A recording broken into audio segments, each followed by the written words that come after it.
I'm seeing a lot of anti-church sentiment from Christians, and the sentiment often goes, I don't want to be part of a church. I just want to focus on the Lord, or I don't get the church, or I don't like the church, or I don't need to go to church. It's all about Jesus and not the church. And I just want to say a reminder to all of us that you cannot only love the head and not love the body, because Christ is the head of the church, who is the body, and you cannot be a solo Christian. And I've said this before, that we are his sheep and he is the shepherd. It is not a solo walk.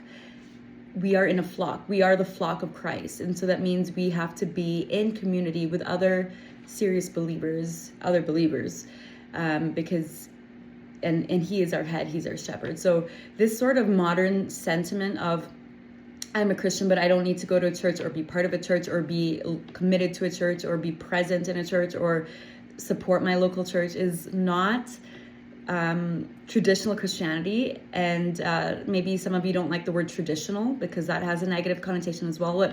What I mean by that is, this is not biblical, authentic Christianity.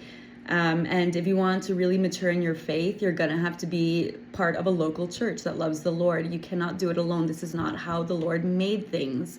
And this is not how he has ordained us to live out our faith here.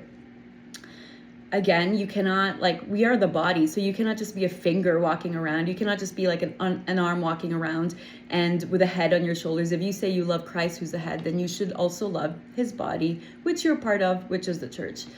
And watching a sermon at home is not going to church. It's not the equivalent of going to church. By the way, I also watch sermons at home, so I'm not saying that there's never a time that you can, if you're sick or whatever, something comes up. I'm talking here about if it's become your norm and you consider yourself like a Christian who's all in and you're mature in your faith and you want to grow deeper and you really love the Lord. I believe you, but you need to be part of a church. Especially if you're in ministry, if you're in ministry vocationally or as your day job and you're not part of a church, come on, what are we doing, you guys?